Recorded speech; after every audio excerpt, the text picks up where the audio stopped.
Felices de verdad de verles de nuevo. ¿Hay personas que vengan por primera vez? ¿Puros de casa? ¿Qué le parece si se da un buen aplauso? ¿Verdad? A todos los que semana con semana fielmente estamos aquí para ser instruidos, para ser ministrados por el Espíritu Santo y por su palabra, ¿verdad? Que siempre es fresca, siempre trae algo nuevo a nuestra vida, para darnos perspectiva, para darnos esperanza, para darnos fortaleza, para darnos dirección, para corregirnos, ¿verdad? Lo que necesitemos nos lo va a dar el Señor.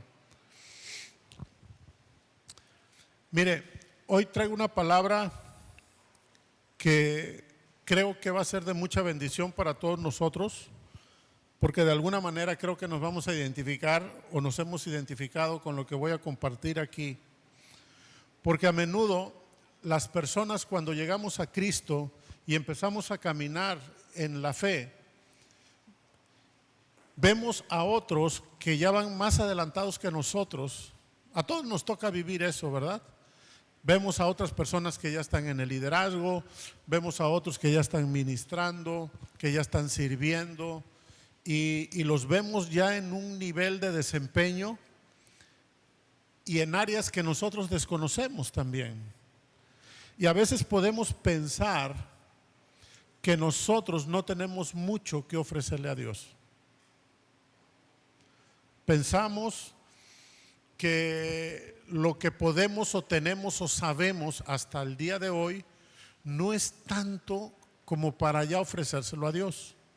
¿Cuántos han pensado eso? A ver, vamos a hacer una pequeña encuesta levantando la mano. ¿Cuántos hemos pensado que lo que tenemos, lo que podemos, lo que sabemos, todavía no es suficiente para ponerlo al servicio de Dios? ¿Verdad?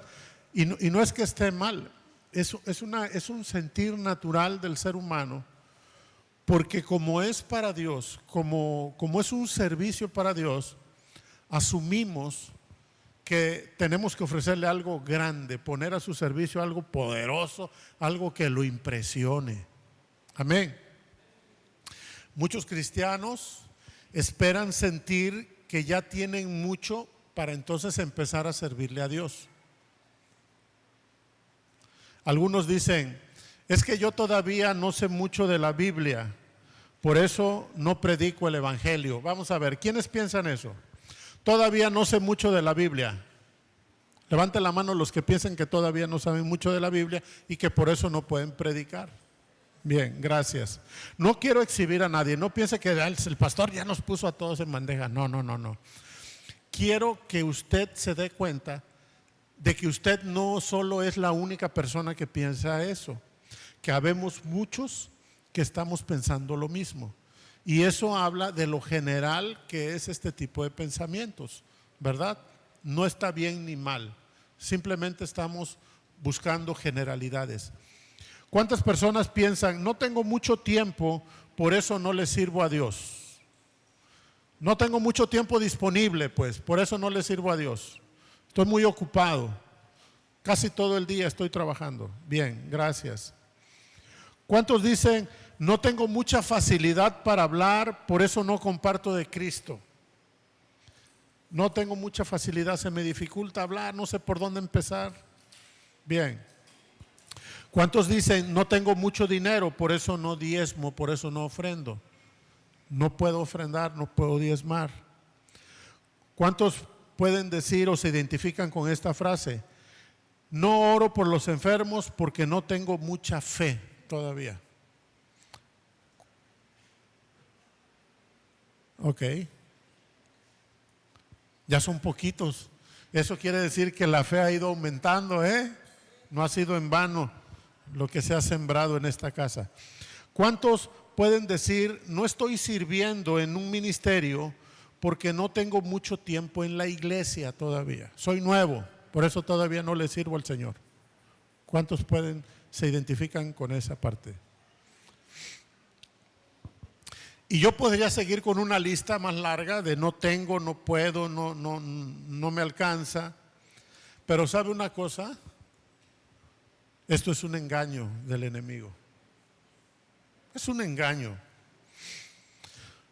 Porque quiero hoy demostrarte con la palabra que Dios, siendo Dios, no necesita que tengas mucho para hacer cosas grandes con lo que tienes. Él solo espera que tú creas en tu corazón que Él puede hacer mucho con lo poquito que tú tienes. Amén. Te voy a decir nuevamente porque parece que no se entendió. Dios no está esperando que le des mucho para hacer cosas grandes en tu vida. Él solo espera que tú creas en tu corazón que con lo poquito que tú tienes, Él puede hacer algo grande. Amén. Porque tenemos un Dios grande. De hecho, quiero decirte que Dios es un especialista en usar lo poquito y lo pequeño para sorprendernos. Porque si algo tiene Dios, es que a Él le agrada sorprenderte. Él te quiere sorprender. Él quiere que tú te des cuenta lo grande y maravilloso que Él es y puede seguir siendo en tu vida. Te voy a llevar a la palabra, Primera de Corintios, capítulo 1, verso 26 al 29. Hermanos, consideren su propio llamamiento. No muchos de ustedes son sabios, según criterios meramente humanos. Tampoco son muchos poderosos, ni muchos los de noble cuna. Pero Dios escogió lo tonto del mundo para avergonzar a los sabios, y escogió lo débil del mundo para avergonzar a los poderosos. También escogió lo más bajo y menospreciado y lo que no es nada para anular lo que es, a fin de que en su presencia nadie pueda jactarse. Mira qué tremenda forma de pensar de Dios. Este es un pensamiento de Dios. Fíjate, el Señor dice que en lugar de escoger a los sabios, escogió a los tontos. Yo creo que por eso me escogió a mí, ¿verdad? Ahora entiendo, hoy me está cayendo la revelación. En lugar de escoger a los poderosos, escogió a los débiles. Y en lugar de irse con los nobles, los de noble cuna, se fue por los viles y menospreciados de la sociedad, a los que muchos desechan porque parece que no tienen nada. Y Él dice, he escogido eso para avergonzar a los sabios, para avergonzar a los poderosos, para avergonzar a los que se creen mucho y vean que de lo poco, lo vil y menospreciado, que de los débiles y los tontos, de aquellos de quienes se están riendo, yo voy a hacer una obra gloriosa. Amén. Así es que si tú te sientes débil, si tú sientes que tienes poca fuerza, si tú sientes que no eres muy listo, no eres muy sabio, o te sientes que no vienes de una noble cuna, más bien eres de lo vil y menospreciado, de aquello que han rechazado, quiero decirte que tienes las palomitas para que Dios te incluya en aquellos que quiere usar para gloria y alabanza suya. ¿Sabes por qué? Porque Dios dice, si yo escojo al sabio, cuando yo le aumente la sabiduría y muestre esa sabiduría, va a decir, fue por mi sabiduría. O si busco a un poderoso, va a pensar que por su poder hizo aquello que yo hice en él. O aquel que es de noble cuna va a pensar que por su posición se lograron las cosas. Y para que nadie se jacte delante de su presencia, voy a escoger lo más débil, lo más humilde y lo más tonto, para que yo haga una obra gloriosa en él. Así es que con este pensamiento de Dios podemos entender su lógica Esa es la lógica de Dios. Y la lógica de Dios ya nos dimos cuenta que es muy diferente a la lógica nuestra, ¿cierto? Nosotros pensamos, yo no sirvo porque tengo poco tiempo, no oro porque tengo poca fe, no diezmo porque tengo poquito dinero. Y esos pensamientos es una lógica humana que no está de acuerdo con la lógica de Dios. Y esta mañana Dios quiere remover esa lógica que has recibido del mundo, que has recibido de esa información del mundo, para limitarte, para excluirte, para rechazarte, para arrinconarte en un lugar, para no dejarte crecer, para no dejarte avanzar, porque esos pensamientos de no tengo, no puedo, no soy suficiente, no alcanzo, simplemente te están limitando en el mundo. Pero en el reino, eso te potencializa.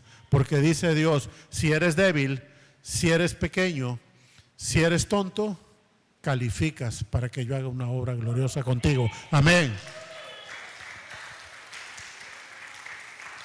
Así es que nosotros debemos estar expectantes esta mañana de ver qué es lo que Dios puede hacer con nuestra vida en esta tierra.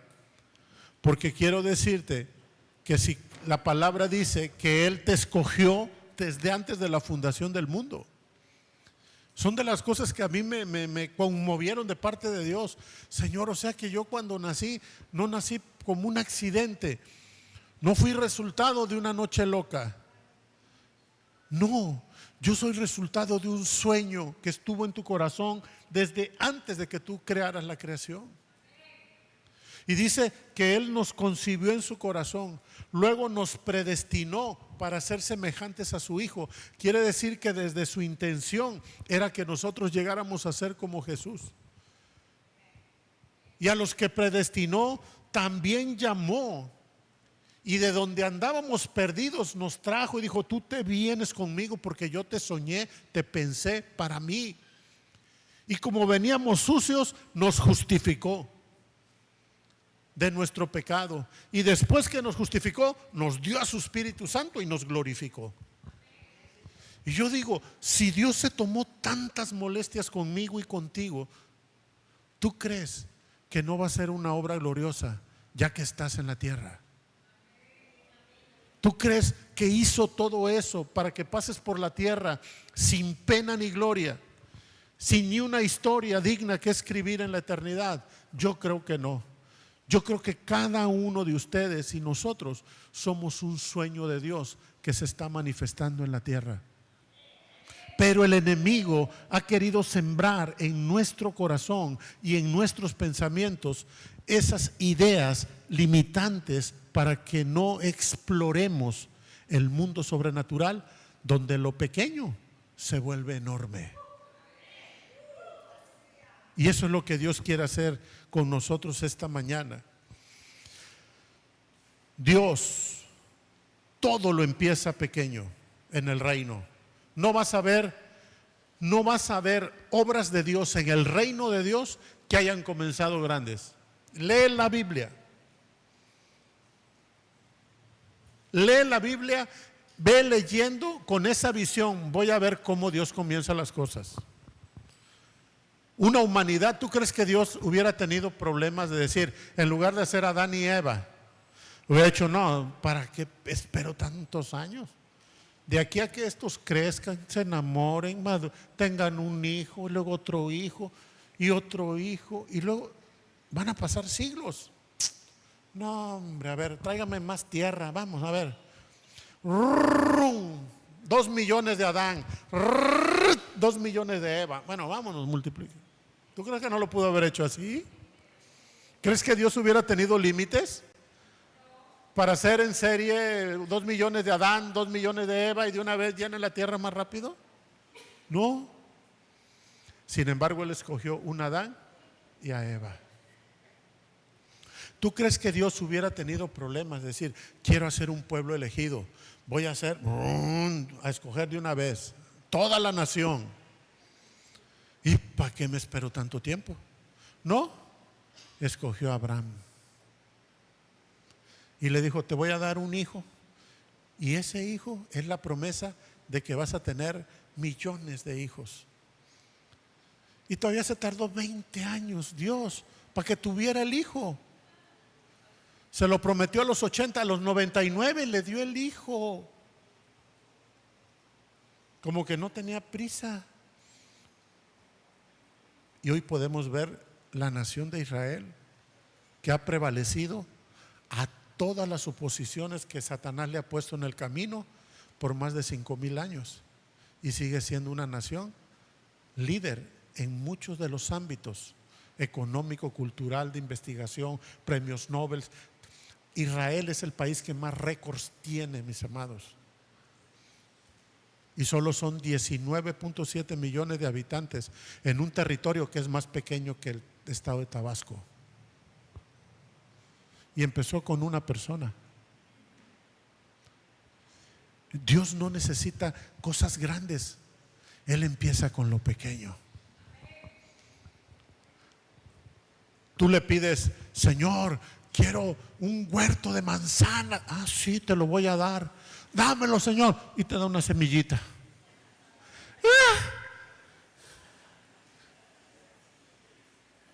Una semilla. Yo me acuerdo, hace tiempo, yo todavía no entendía esto. Trajimos unos hermanos de Tamulté de las Sabanas que tenían un ministerio de danza. Yo creo que los que están aquí ya ni se acuerdan de eso, no les tocaría. Pero vinieron cerca de 45 o 50 jóvenes, entre panderos, traían varios instrumentos. Y era un ministerio floreciente. Y vinieron a capacitarnos a nuestra iglesia, ¿no? Hicimos una gran convocatoria, llegaron bastantes personas, hicimos los talleres y todo. Al otro domingo dije: aquí va a estar lleno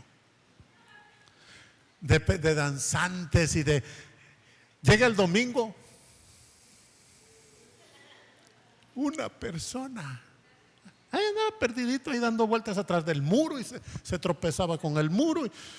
Y cuando yo vi, dije: Señor, yo te pedí un grupo de danzantes.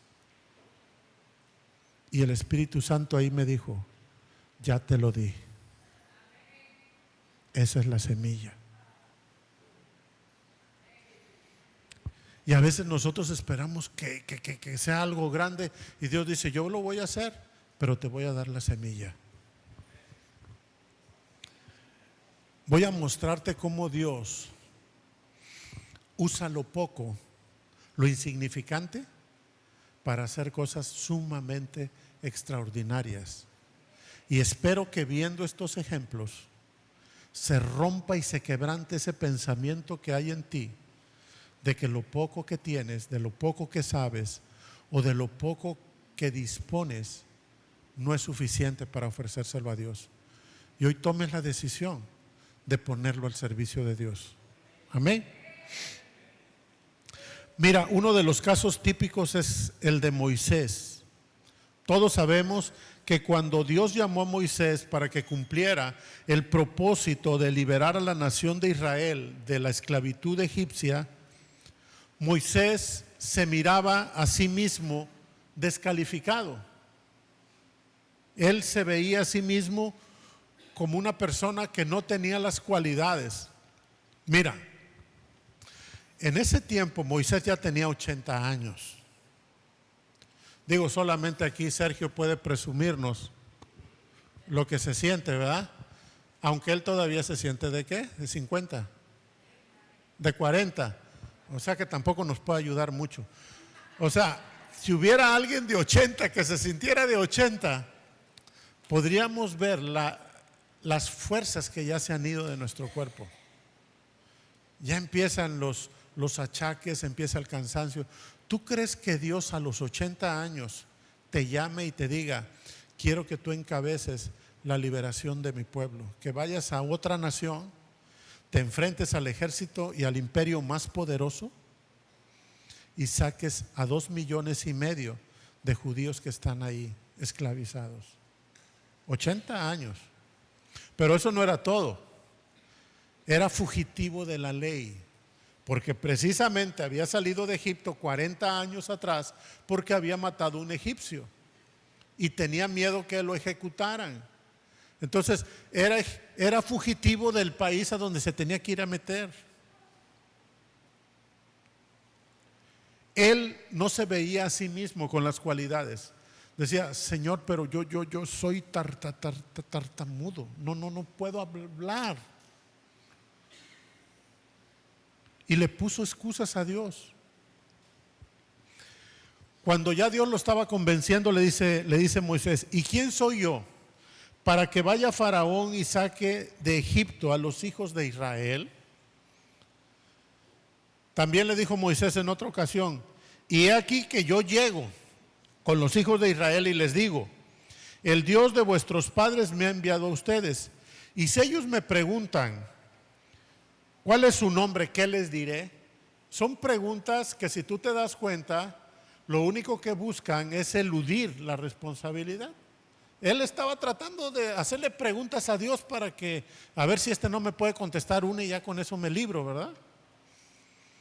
Entonces Moisés le dijo también en otra ocasión, más adelante, he aquí que ellos no me creerán, ni oirán mi voz, porque dirán, no te ha parecido Jehová. Y ya como eran muchas excusas, Dios le dice, ¿qué tienes en tu mano, Moisés?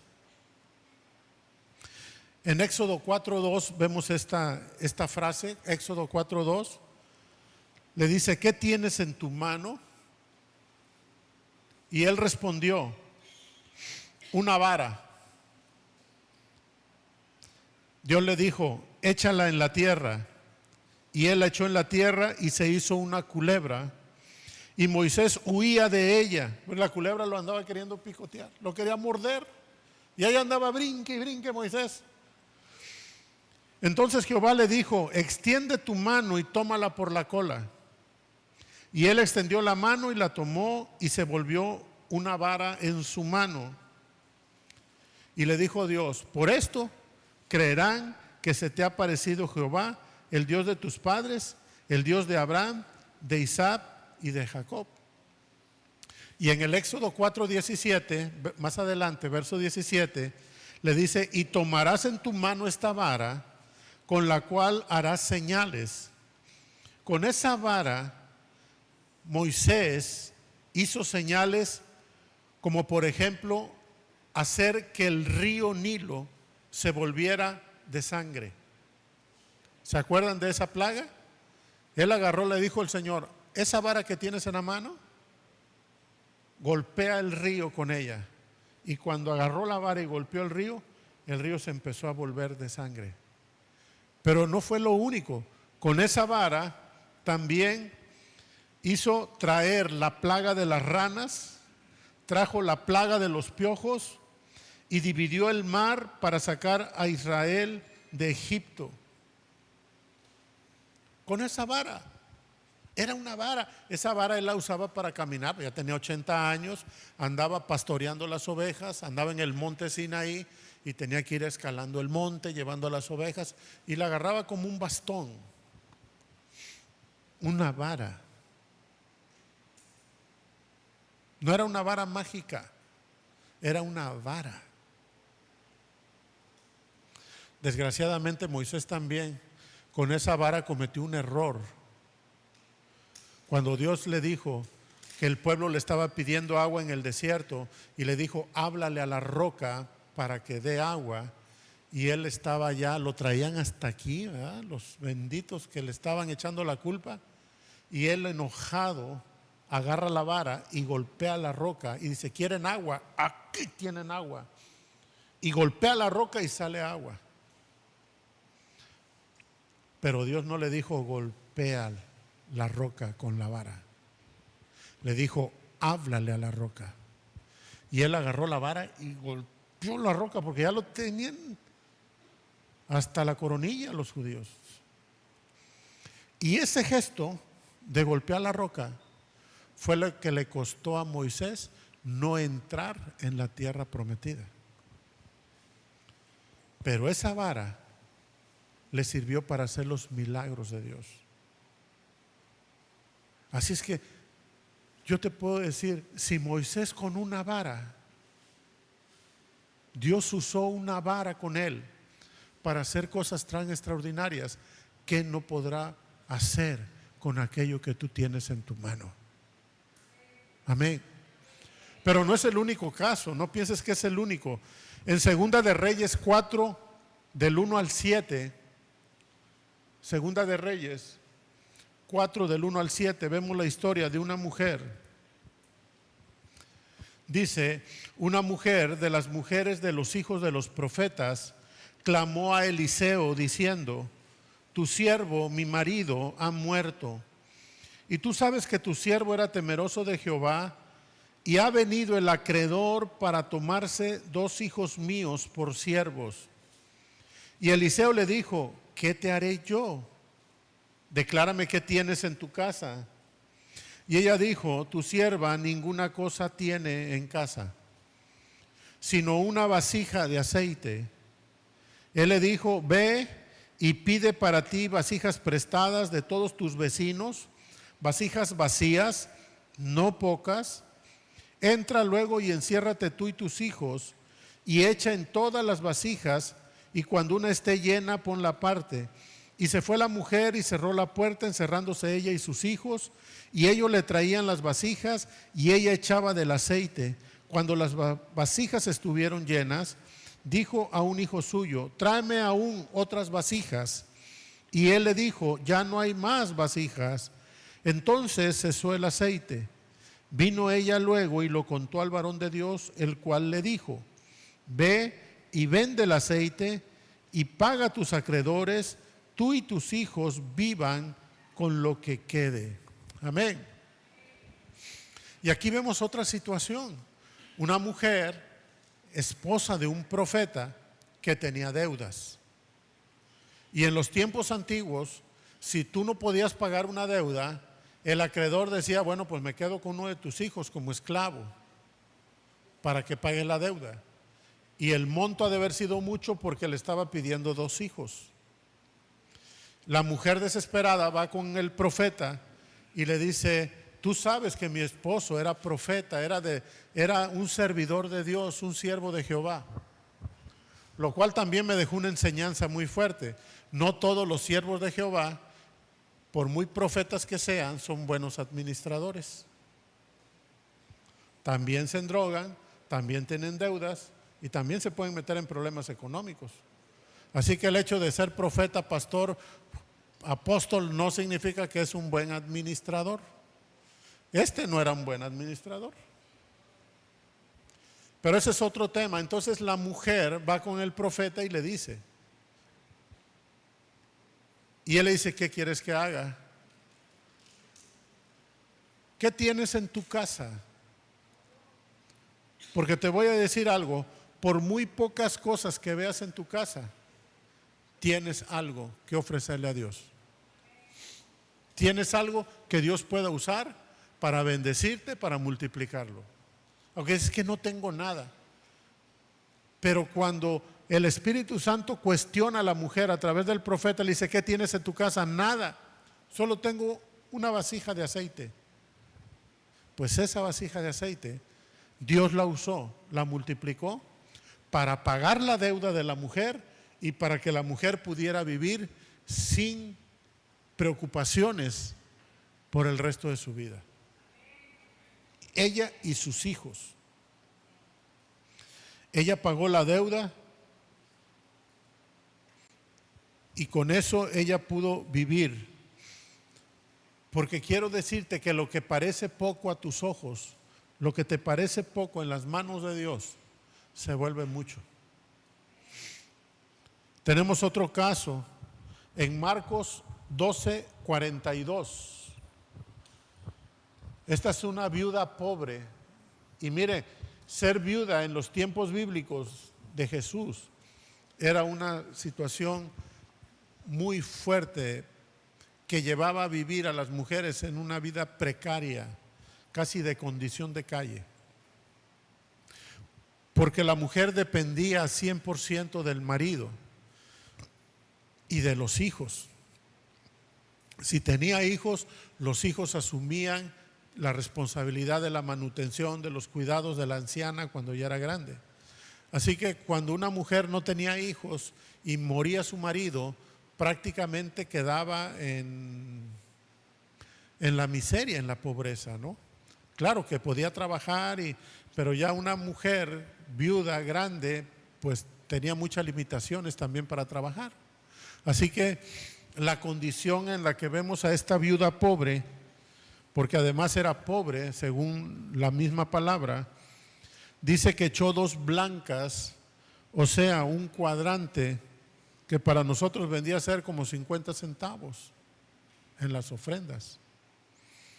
Entonces, llamando a sus discípulos, Jesús les dijo: en verdad les digo que esta viuda pobre echó más que todos los que han echado en el arca, porque todos han echado de lo que les sobra, pero esta de su pobreza echó todo lo que tenía, todo su sustento. Entonces, lo que impresiona a Dios no son las cantidades. No es la cantidad que das lo que impresiona a Dios, es la cantidad con la que te quedas.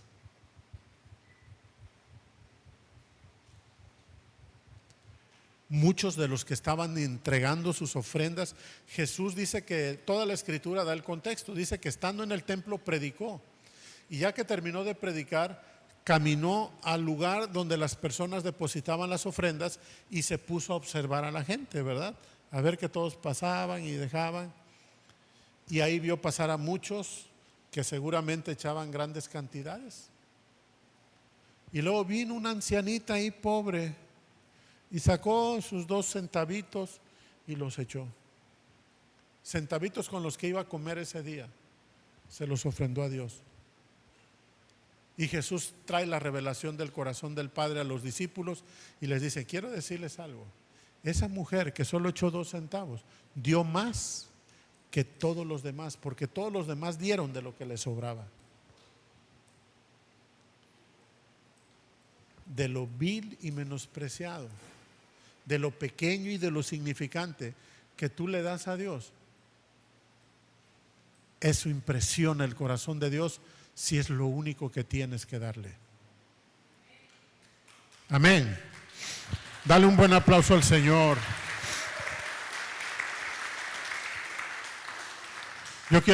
Te pregunto, ¿qué tienes en tu cartera hoy? ¿2 blancas? Bueno, blancas no creo que traigas. Pero tal vez digas: ay, pastor, yo nada más traigo 20 pesos. Y es lo único.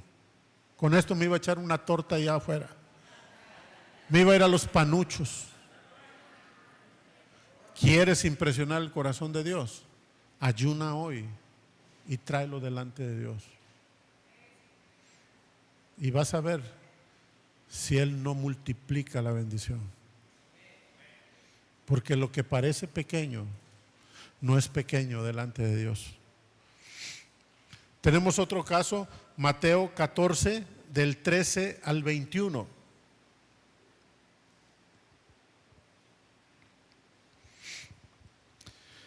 Y dice la palabra: oyéndolo Jesús se apartó de allí en una barca a un lugar desierto y apartado. Y cuando la gente lo oyó, le siguió a pie desde las ciudades. Y saliendo Jesús vio una gran multitud y tuvo compasión de ellos y sanó a los que de ellos estaban enfermos. Cuando anochecía, se acercaron a él los discípulos diciendo: el lugar es desierto y la hora ya pasada. Despide a la multitud para que vayan por las aldeas y compren de comer. Jesús les dijo: no tienen necesidad de irse, denles ustedes de comer. Y ellos dijeron: no tenemos sino 5 panes y 2 peces. Se parece mucho a nuestros pensamientos, ¿verdad? Él les dijo: tráiganmelos acá. Entonces mandó a la gente a recostarse sobre la hierba, y tomando los 5 panes y los 2 peces, y levantando los ojos al cielo, bendijo y partió los panes a los discípulos y los discípulos a la multitud. Y comieron todos y se saciaron, y recogieron lo que sobró de los pedazos, 12 cestas llenas. Y los que comieron fueron como 5,000 hombres, sin contar mujeres y niños. Mira, los discípulos sabían en lo natural que 5 panes y 2 peces no iban a alcanzar ni para los primeros 5 que estuvieran en la fila. Pero Jesús sabía que esos 5 panes y 2 peces Dios los podía multiplicar, y lo hizo. Lo que para los discípulos era imposible, para Jesús era posible, porque lo poco que traemos en nuestra mano para Dios, Él lo puede multiplicar para alimentar multitudes. Uno más, Hechos 3 del 1 al 6. Pedro y Juan subían juntos al templo a la hora novena, la hora de la oración, y era traído un hombre cojo de nacimiento, a quien ponían cada día a la puerta del templo, que se llamaba La Hermosa, para que pidiese limosna a los que entraban en el templo. Cuando vio a Pedro y a Juan que iban a entrar en el templo, les rogaba que le diesen limosna. Pedro con Juan, fijando en él los ojos, les dijo: míranos. Entonces él les estuvo atento, esperando de recibir de ellos algo.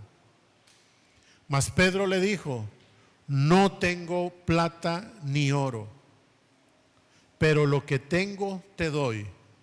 En el nombre de Jesucristo de Nazaret, levántate y anda. Y tomándole por la mano derecha le levantó, y en el momento se le afirmaron los pies y los tobillos, y saltando se puso de pie y anduvo. Y entró con ellos en el templo, y andando y saltando y alabando a Dios, y todo el pueblo le vio andar y alabar a Dios. Este hombre estaba esperando una moneda, estaba esperando una limosna. Ahí lo sentaban a la puerta para, como hay en muchos lugares por donde nosotros a veces estamos o vamos y vemos personas en necesidad en la calle pidiendo una limosna. Y Pedro le dice, seguramente tampoco traía dinero, porque si Pedro hubiera traído, le hubiera dado. Él le dijo la verdad: míranos. Le dijo: no tengo plata ni oro, pero traigo una cosa más grande para ti. Traigo algo mucho más grande para ti. Traigo el nombre de Jesús, nombre que es sobre todo nombre. Y en el nombre de Jesús, levántate y anda. Amén. Hay veces no necesitas ni oro ni plata, porque tú y yo tenemos el nombre que es sobre todo nombre. Tenemos al Espíritu de Dios, el Espíritu de Dios que hizo los milagros de nuestra parte. Así que lo poco que tú puedes estar pensando que tienes, sepas que Dios lo puede multiplicar. Espero que estos ejemplos te hayan hecho comprender la lógica de Dios y cómo Él puede hacer cosas maravillosas con lo pequeño, con lo poco que nosotros le podemos dar. Pero mucho más glorioso que esto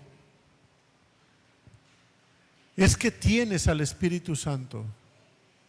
El Espíritu Santo en ti es el tesoro más rico que jamás vas a recibir en la tierra.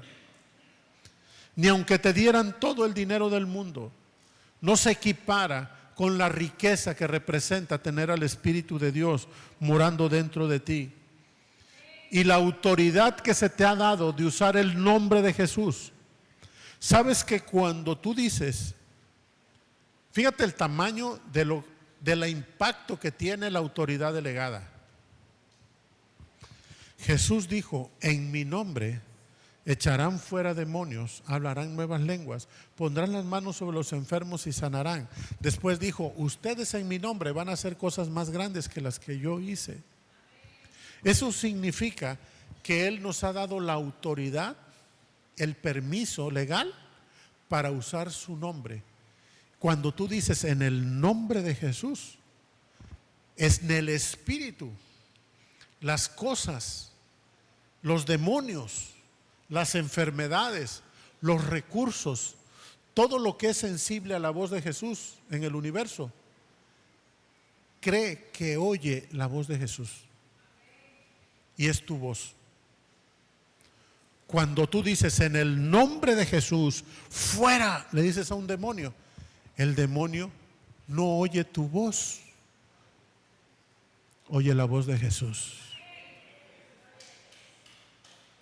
Porque cuando tú dices en el nombre de Jesús, en el mundo espiritual, la voz que se oye es la de Jesús, dando la orden de lo que tú estás diciendo. Ese es el tamaño de la autoridad que Cristo nos ha dado. ¿Por qué crees que cuando tú le hablas a un demonio y le dices en el nombre de Jesús, salte? En el nombre de Jesús, siéntate, cállate. Y el demonio se queda ahí. Y no, es que yo tengo la voz ronca. No. Él está oyendo la voz de Jesús. Cuando tú le hablas a una enfermedad y le dices en el nombre de Jesús, suelta este cuerpo, la enfermedad oye la voz de Jesús. El que a ti se te haya dado la autorización de usar el nombre de Jesús, esa es la llave que le dio Jesús a Pedro, pues. Le dijo, te voy a dar las llaves del reino. Estas llaves abren todo en el reino. Es mi nombre. Puedes usarlo en la tierra. Y si te hace falta algo, tienes a mi Espíritu Santo ahí. Él te va a dar sabiduría, te va a dar guiar, te va a dar discernimiento y te va a dar todo. ¿Te das cuenta que algo pequeño, que tú lo ves pequeñito, en el poder del Espíritu Santo y con el nombre de Jesús, eso se potencializa a niveles extraordinarios? Por eso yo te quiero desafiar esta mañana para que dejes esa actitud de yo no puedo, esa actitud de aún me falta, o esa actitud aún no tengo mucho tiempo, aún no tengo lo suficiente, aún no sé mucho todavía, me falta aprender. Y yo quiero pedirte que esta mañana tú te levantes con fe, con eso poco que ya tienes, y le digas, Señor, aquí está. Úsalo.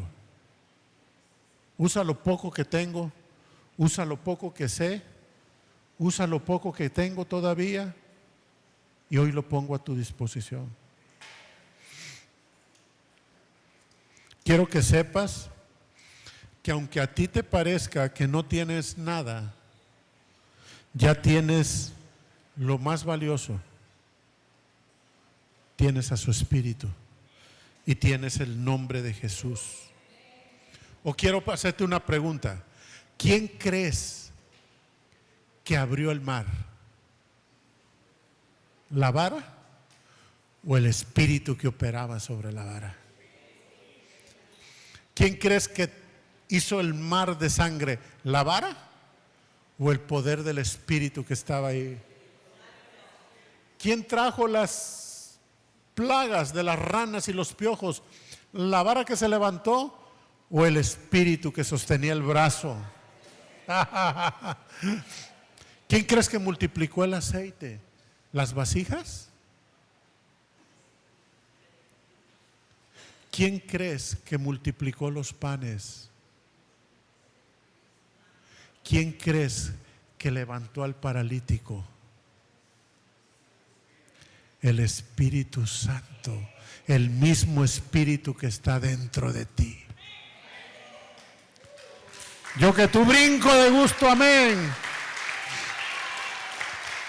Todas estas cosas las hizo el Espíritu de Dios Y te digo algo más, el Espíritu de Dios solo necesitó una vara. El Espíritu de Dios solo necesitó unas vasijas. El Espíritu de Dios solo necesitó a un hombre que creyera que podía hacerlo en el nombre de Jesús.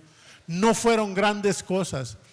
Si tú te das cuenta, lo que usó el Espíritu Santo fueron cosas pequeñas, insignificantes, personas del vulgo. Ni siquiera fue alguien encumbrado que vino a levantar al paralítico. ¿Sabes quién fue? Pedro, un pescador. Gente del vulgo, le dijeron los fariseos. Estos son gente del vulgo. ¿Sabes qué significa gente del vulgo? Gente vulgar, pues. Gente del pueblo, del arrabal, esos que no estudiaron. ¿Por qué crees que Pedro era pescador? En los tiempos bíblicos, las familias educaban a sus hijos. Los judíos han sido muy diligentes en la educación, en la formal y en la espiritual. Y a un hijo lo metían a la escuela, en las escuelas de sabiduría humana, pero también la espiritual.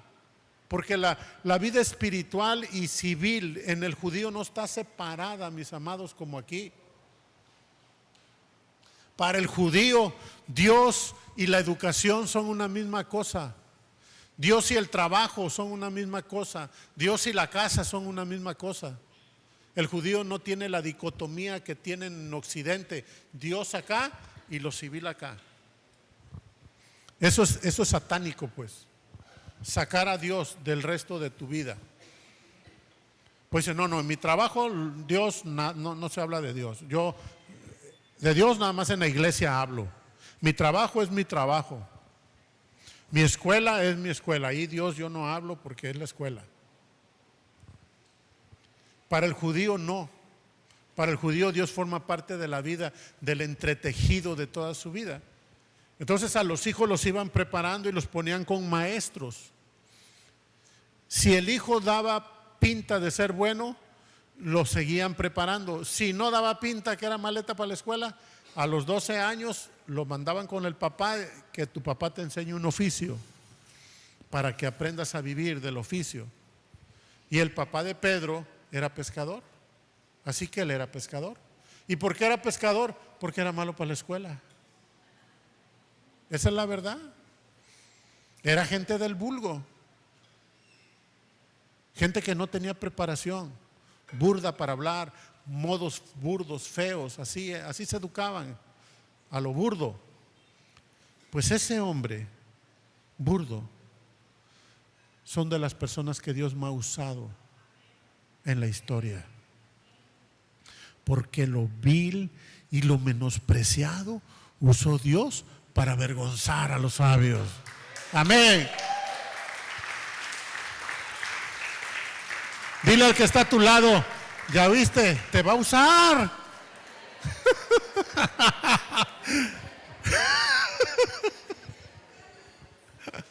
Dile, calificas.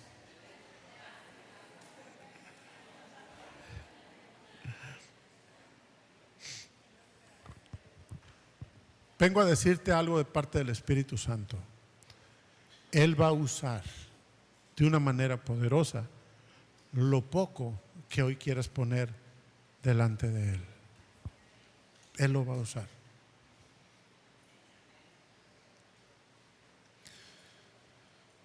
Imagínate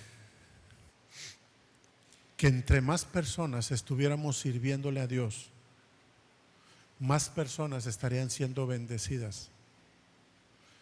Y hay oportunidades de hacerlo aquí, dentro y fuera de la iglesia, en los grupos de amistad, en lo de música viva, en los ministerios, en las actividades que se hacen para evangelismo.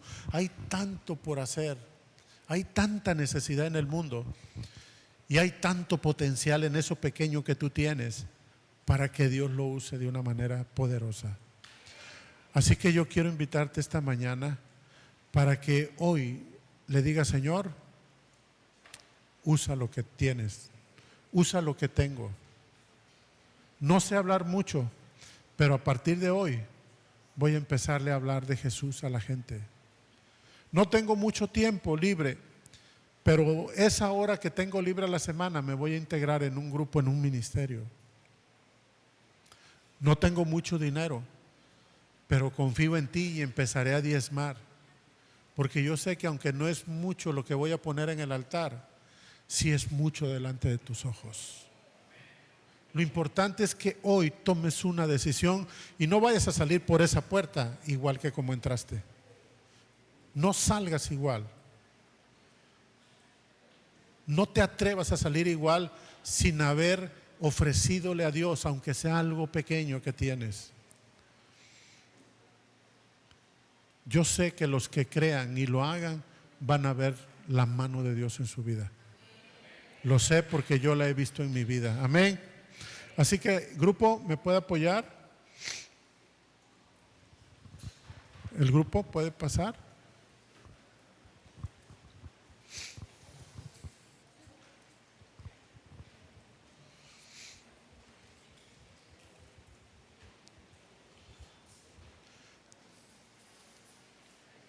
¿Tenemos el testimonio, Fer? ¿El de la semana pasada? Antes de que empiece el grupo.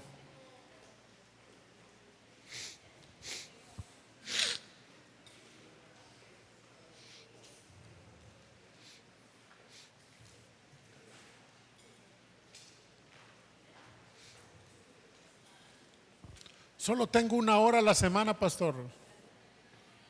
Vente a intercesión, ahí con el hermano Polo. 1 hora le dan. Solo 1 hora a la semana.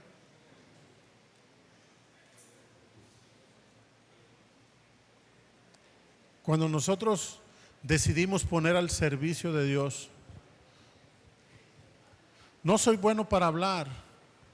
Vete con los de música viva al hospital, nada más sirve las tortas.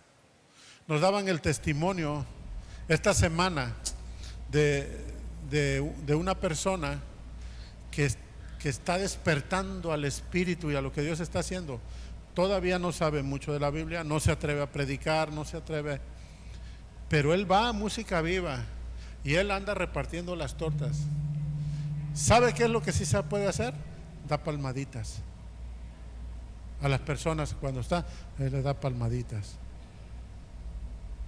Si eso es lo que ahorita puedes hacer, no sabes esa palmadita lo que va a hacer en el corazón de una persona que está esperando una palmadita. Pues puede ser la mano de Dios tocándolo y diciéndolo para que veas que yo sé lo que necesitas. Y a veces pensamos que necesitamos ser muy elocuentes, muy histriónicos. Dios va a poner una palabra nada más, una palabra le va a soltar a la gente, no una frase, una palabra nada más. Y esa palabra va a quebrantar el corazón, va a traer sanidad, va a traer. Dios no necesita mucho. Un toque, un abrazo. Hay gente que es liberada solamente cuando la abrazas. A mí me ha tocado abrazar a una persona nada más y empieza a ser libre sin que le digas nada, nada más el puro abrazo libera a la gente. Pero te tienes que atrever a abrazar, te tienes que atrever a decir una palabra, te tienes que atrever a acercarte a los líderes, decirles: no tengo mucho, pero lo que yo pueda lo pongo al servicio de mi Dios. Y te vas a sorprender de eso poquito que tú haces, cómo Dios lo multiplica y lo magnifica para su gloria. Amén. Dale un buen aplauso. Vamos a ver un testimonio primero y ahorita. ¿Ya lo tienen, Fer? 5 minutos. No, chava. Vamos a adorar y luego al final, si da tiempo. 5 minutos. Nos aventamos la alabanza primero. Adelante.